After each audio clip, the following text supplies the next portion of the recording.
Basta, c'est roulé.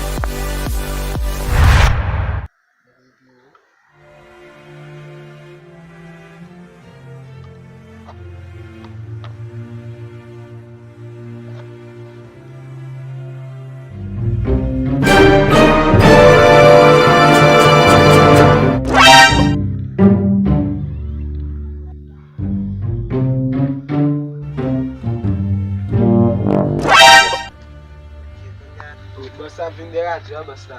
Ki radyo ye kon sa? Radyo nan. Ti chou sa, so gen nan ko.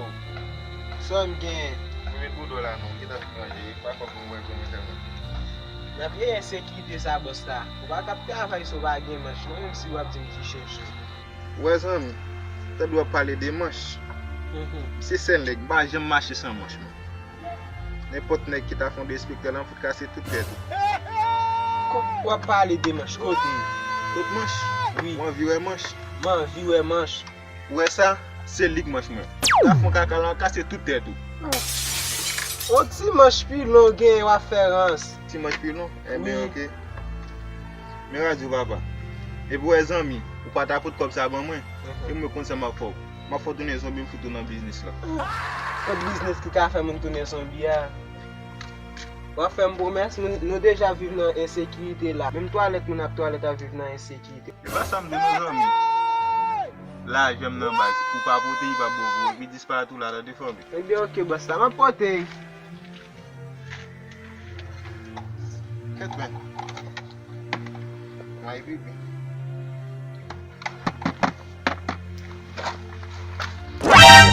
Bon souli.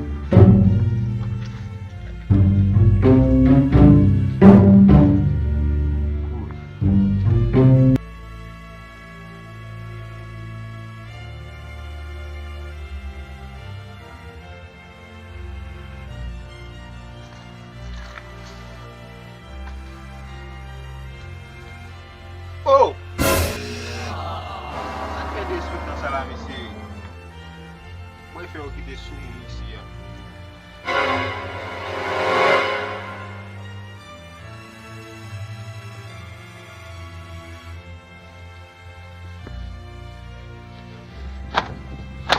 Shigintara Alauma Balaika Kalaika.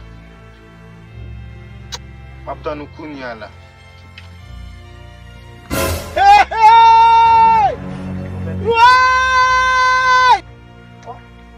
Sa ka pase m la?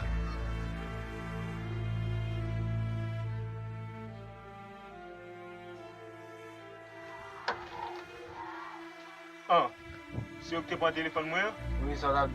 sa mdap di. Wè sak pase, telefon so vole ya, be fouton an leson. Pap jem mwen a fe moun an kon. On bal bon mon leson? Oui, so dap di. On bal bon leson fam nan. Ou konen a mou chak ak nan mon amak tou ko? Bay bon mon leson, ebe me leson an sa. Wè men on pa ka arrive sou mwen, se ba vwe? Se ba vwe? Ebyen, apre de jodi ya, lo se jen garson, chache trava ou fe. Se pa vole a fe moun nan l'aria, se pa sa ki esensyel la. Wè apre de jodi ya baz, pap jem fè sa ankon. E si denye bagay wè vole. Ou gen pou kampi la koto, kampi a la, ou soleil boulou, pou tout moun ap pase la via gado, pou tout nou statu la. Alors, ou même ça même qui fin regarder vidéo ça, moi dis merci pour écouter avec attention. M'a dit que pas oublier abonner à la chaîne là et puis liker, partager vidéo, commenter de façon pour qu'aider à avancer.